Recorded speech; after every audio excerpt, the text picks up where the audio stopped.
राष्ट्रपति द्रौपदी मुर्मू को मॉरिशस विश्वविद्यालय द्वारा डॉक्टर ऑफ सिविल लॉ की समानार्थ उपाधि से किया गया सम्मानित। प्रधानमंत्री नरेंद्र मोदी ने गुजरात के अहमदाबाद से कई रेलवे परियोजनाओं का किया उद्घाटन और शिलान्यास। रेलवे मंत्री अश्विनी वैष्णव, गुजरात के राज्यपाल आचार्य देवव्रत और सीएम भूपेंद्र पटेल रहे मौजूद। प्रधानमंत्री नरेंद्र मोदी ने अहमदाबाद से 10 नई वंदे भारत ट्रेनों और अन्य ट्रेन सेवाओं को दिखाई हरी झंडी।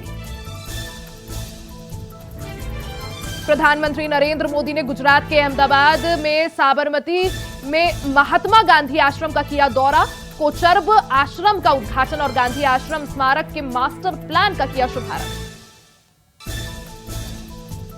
प्रधानमंत्री नरेंद्र मोदी ने गुजरात के अहमदाबाद में साबरमती में महात्मा गांधी आश्रम में महात्मा गांधी को पुष्पांजलि अर्पित की।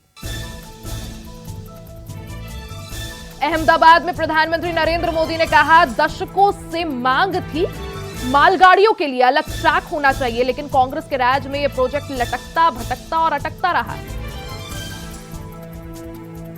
प्रधानमंत्री नरेंद्र मोदी ने कहा, मैं देश को यह गारंटी दे रहा हूं, अगले 5 साल में आप भारतीय रेल का ऐसा कायाकल्प होते देखेंगे जिसकी आपने कल्पना नहीं की होगी। 10 साल का काम अभी तो ट्रेलर है, मुझे और आगे जाना है। प्रधानमंत्री नरेंद्र मोदी ने कहा, 700 से ज्यादा स्थान पर लाखों लोग इस कार्यक्रम में जुड़े हैं। विकसित भारत के लिए हो रहे नव निर्माण का लगातार विस्तार हो रहा है। आतंकवाद गैंगस्टर संपर्क से जुड़े मामले में एनआईए की 4 राज्यों में रेड। पंजाब, हरियाणा, राजस्थान, मध्य प्रदेश और केंद्र शासित प्रदेश चंडीगढ़ में 30 स्थानों पर तलाशी। गुवाहाटी में सीएए अधिसूचना पर all Indian United democratic youth front के अध्यक्ष जहरुल इस्लाम बादशाह ने कहा, ये एक सांप्रदायिक अधिनियम है। हम शुरू से ही इसका विरोध करते आए हैं और आगे भी करते रहेंगे। झारखंड कांग्रेस विधायक अंबा प्रसाद से जुड़े परिसरों पर तलाशी ले रही ईडी। रांची स्थित आवास और अन्य ठिकानों पर तलाशी जारी। सूत्रों के मुताबिक हजारीबाग में भी तलाशी जारी। एआईयूडीवाईएफ के अध्यक्ष जहरुल इस्लाम बादशाह का सीए को लेकर बयान। कहा, इसके जरिए देश भर में सांप्रदायिक भावनाएं फैलाई जा रही हैं। ये असम की भाषा और संस्कृति को खत्म करने का प्रयास है। असम के निवासी होने के नाते हम इसका विरोध करते हैं। सीएए के खिलाफ सुप्रीम कोर्ट में पेंडिंग है 220 याचिकाएं। सीजेआई के सामने लिस्ट की जाने की संभावना। डोनाल्ड ट्रंप का राष्ट्रपति बनने को लेकर बयान। कहा, राष्ट्रपति बना तो सीमाएं करूंगा सील। जनवरी 6 के बंधकों की होगी रिहाई।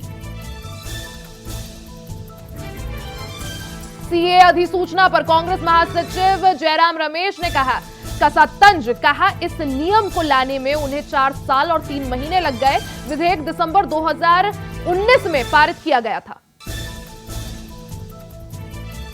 सीए अधिसूचना पर कांग्रेस महासचिव जयराम रमेश ने उठाए सवाल। बोले, ये सिर्फ ध्रुवीकरण के लिए है, बंगाल और असम में चुनावों को प्रभावित करने के लिए है।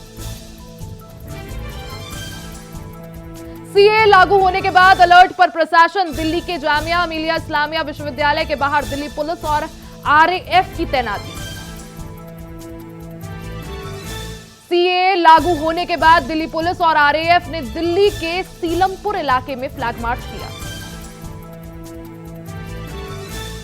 सपा नेता एसटी हसन का बयान। कहा, सीए का नेक्स्ट स्टेप एनआरसी, करोड़ों मुसलमानों के वोटिंग राइट्स खत्म करने का इरादा।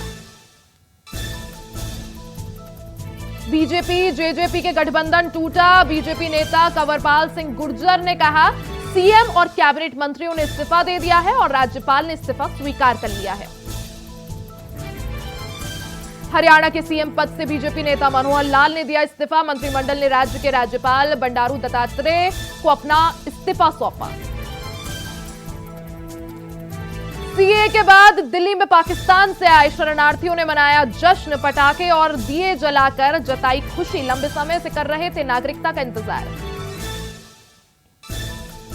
सीए कानून लागू होने के बाद कासगंज जिले में पुलिस प्रशासन ने आईटीबीपी के साथ अति संवेदनशील जगह पर किया फ्लैग मार्च।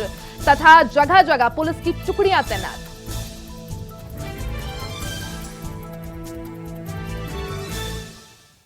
सीए लागू होते ही संभल में तैनात पैरामिलिट्री के जवान और लोकल पुलिस ने कई इलाकों में चौकसी बढ़ाई। एसपी ने अर्धसैनिक बलों के साथ संवेदनशील इलाकों में जाकर हालातों का लिया जायजा। उत्तराखंड में शासन ने चलाई तबादला एक्सप्रेस। आईएफएस अधिकारियों के लिए किए तबादले। देहरादून के डीएफओ को हटाया। शासन ने चलाई तबादला एक्सप्रेस।